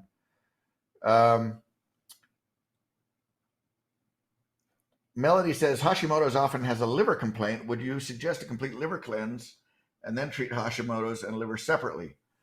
Well, yeah, you can sure do that. Absolutely. See, the thyroid gland, what his job is, unless you have a girl thyroid gland, that would be weird, but mine's a boy. Anyway, the thyroid gland's job is to produce thyroid hormone. And what thyroid hormone does is it basically sets the thermostat for your metabolism. It tells everybody how busy to be, and so it's like turning up the heat in a room full of frogs. If it's cold, they all lay around and do nothing. But if you turn up the heat a little bit, they all get active. And the thyroid hormone does that for your whole body. And so, if you've got liver stagnation and a dumpy, grumpy, not doing my job liver, and you have Hashimoto's, that's why. Because there's not enough thyroid hormone to wake the guy up and get him to do his job. So stimulating the liver to do his job would be beneficial in that case with those liver support formulas and the liver builder. That would be good. All right. Do you think teasel would help Parkinson's? I don't know. That would be very interesting. I don't know the answer to that. I haven't tried that. I'm trying teasel on more and more things. Teasel is great just for pain too. Topically, the tincture, just spray it on. Really good topically, really good internally. Okay. Coffee Boy says, thanks for listening. It was great. Thank you for listening. I appreciate you coming. Okay. Every time I push the scroll button, I get confused about where I was.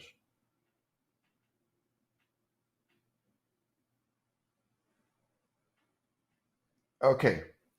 Would teasel help with nerve pain caused by surgeries and a tumor inside the nerve? I'd sure try it. It might very well. Yeah. Topically or internally. If you run out of black pepper, can you substitute cayenne pepper to take with turmeric?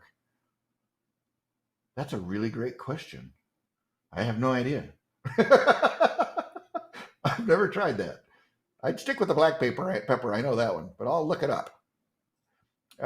Melody says, can you take teasel, wild lettuce, or other pain and nerving herbs while also on pharma drugs? Okay, so she says, if I'm taking drugs, can I take plants?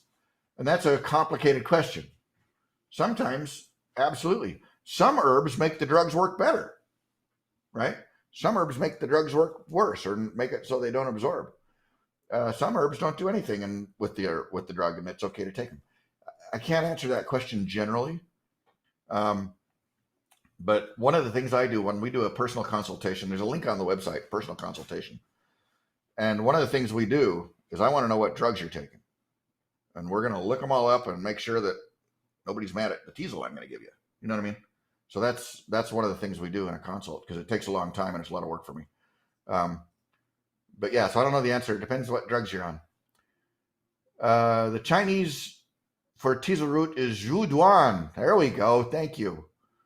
Lori says it was entertaining and informative. Thank you, Lori. I appreciate that so much. For psoriatic arthritis causing hip pain, would you recommend the leaky gut protocol? Yeah, because that's an autoimmune disease.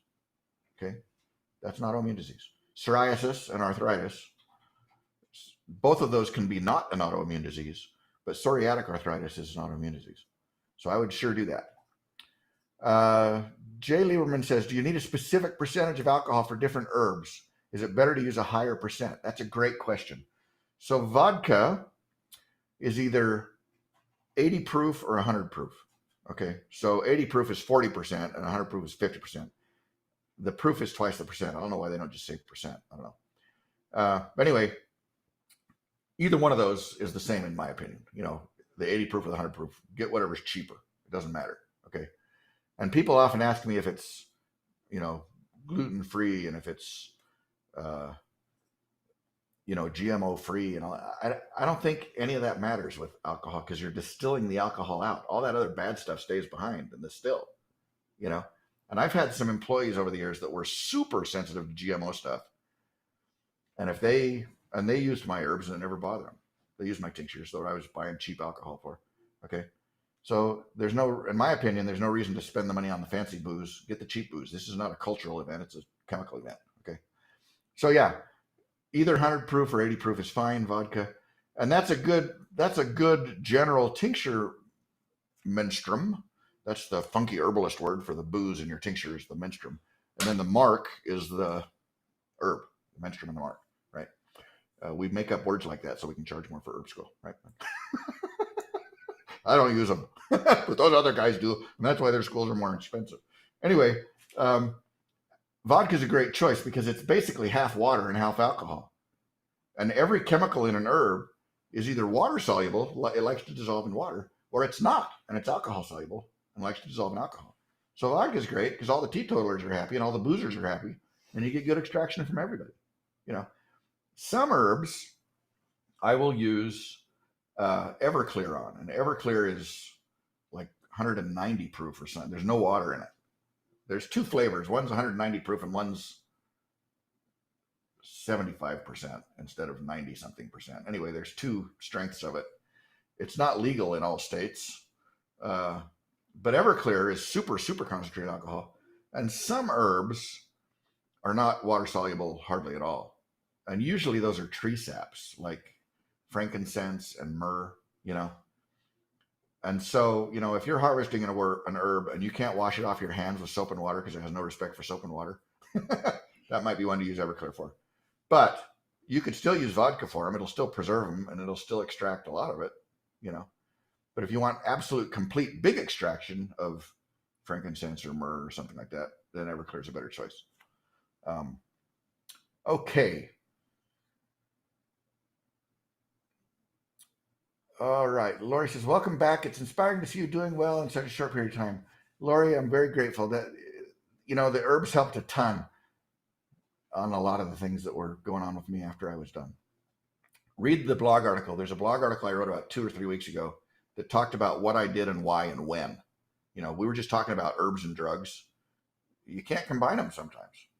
And so for part of the time, right after surgery, they put me on an anti-seizure medication because they thought if I had a seizure, that would be a bad idea. I've never had a seizure, but sometimes if they puddle around in your brain for 9 hours, you have a seizure, and then that's bad, right? They don't want you shaking your noodle like that. And so they had me on this anti-seizure medicine, which was awful in a lot of ways. It shut my guts down completely. And I couldn't take any of my herbs to make my guts go. So what did I do? I grabbed a Resamax tuner. I called Sherrick. I says, hey, I don't turn my guts on with this thing. He says, put it on your belly button and run it through 2 cycles. And I did. And my guts were permanently happy after that. Just had to do it one time for 15 minutes, 10, 15 minutes, and it was fixed. So that little tuner is amazing when you can't take an herb. But when I was done with, I was only on that drug for a couple of weeks. And then I quit taking it. And then I started doing my herbal stuff because that drug really hated some of the herbs, so I wasn't mixing anything. Okay. So anyway, that's why I feel better, Lori. A lot of it was from the herbs. Although I got to say, my vision in my left eye, which was about 30% when I went into the OR, now 6 or 8 weeks, however long it is later, is probably 95%. I mean, my vision is vastly better. So that's good. All right. How long do you take each of these formulas for? Well, it depends what you're doing. If it's the immunosuppressive stuff and the leaky gut stuff, those are going to be temporary things. The immunosuppressive, I'm probably only going to do that for a month or two, see if I can settle people down and then wean them off it. But if you got sore joints from arthritis, you're probably going to be taking that joint support long term. Depends what the herb's doing. How long after surgery can you do a cleanse? I'd probably wait a month or 2. My daughter has low thyroid and the doctor recommended iodine. Is kelp or bladder wrack better? Also, is the leaky gut protocol There's licorice. Can it cause high blood pressure and water retention? Licorice can cause high blood pressure and water retention, but I don't think there's enough in that formula to do that. But like I say, start on the low end and see how you do. And then is bladder or kelp better than thyroid? I mean, better than iodine?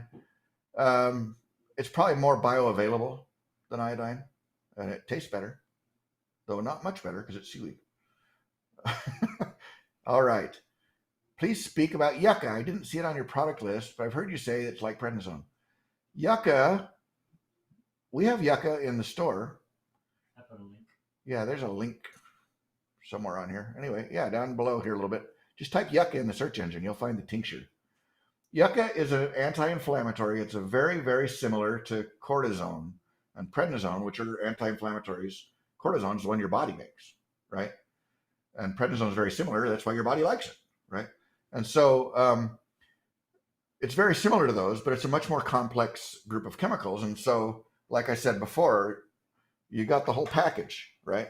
And so that makes it, in some ways, more effective, and in a lot of ways, less dangerous with fewer side effects. I like yucca a lot for things, for inflammatory things. Okay.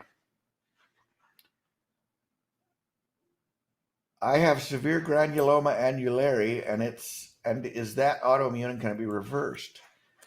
I don't know. I'd have to look that one up, Carrie. Send me an email and we'll look it up and see what the heck that is.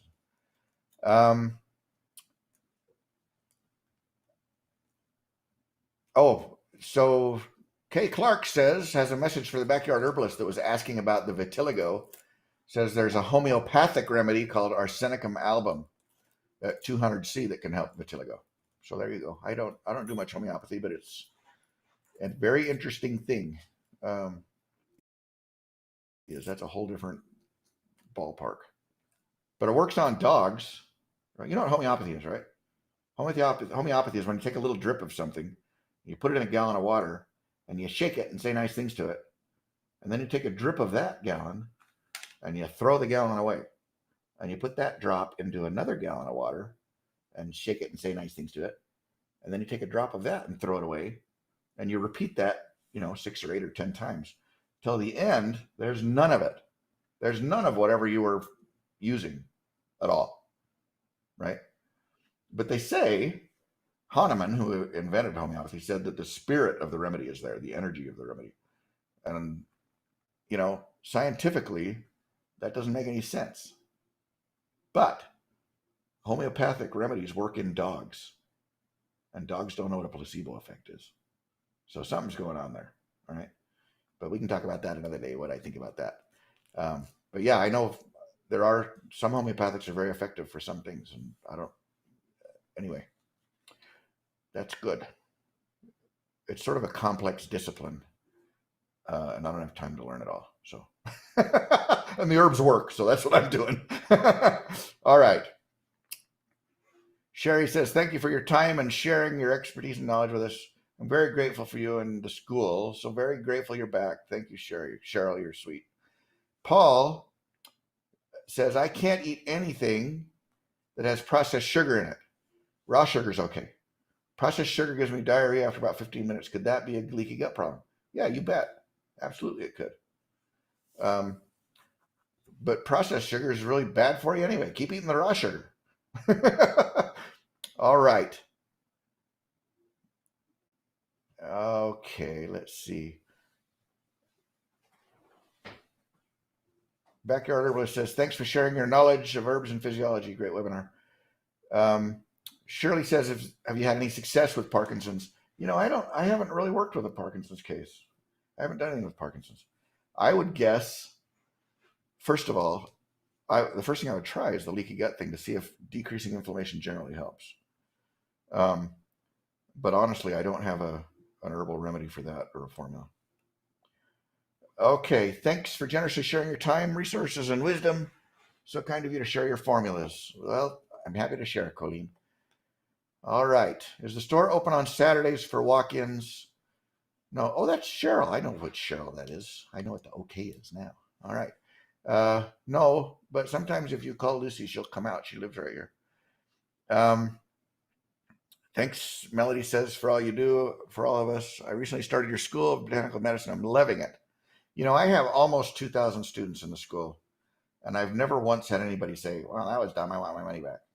Never once. And I have doctors in there, medical doctors and nurses and, herbalists that have been through other big programs, and they're all very positive about it. I'm very grateful. Okay.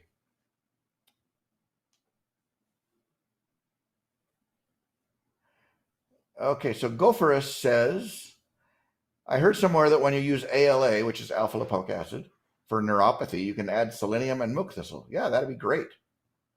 That would be great.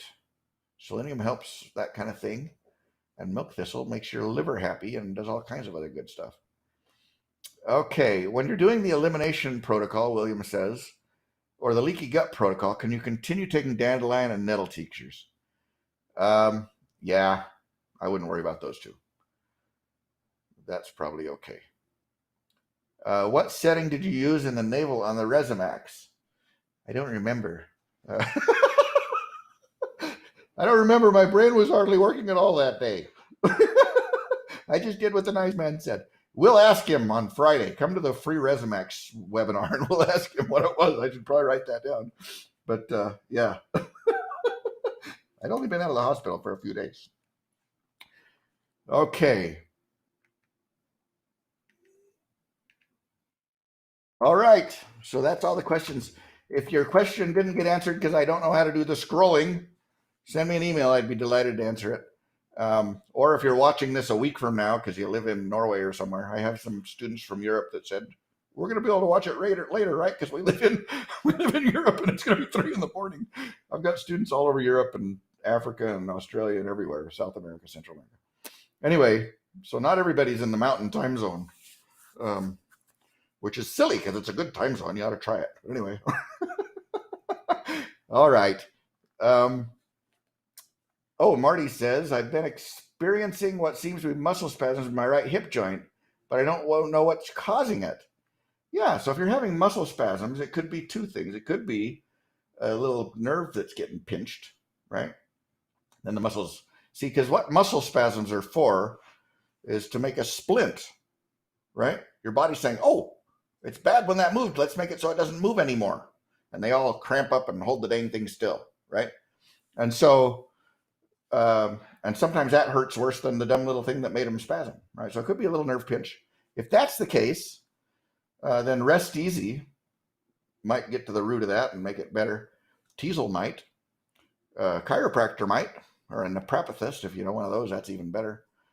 And certainly the muscles nomospasms tincture would work for that, because that'll relax the spasms, but it won't decompress the little grumpy nerve, maybe. You know what I mean? Because if it's a bone thing,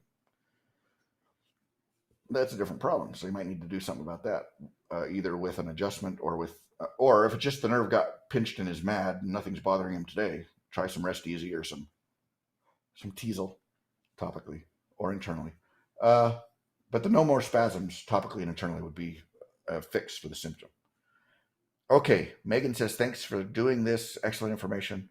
Thanks for watching, Megan, and for hanging in there for the long afterward chitty-chatty question stuff.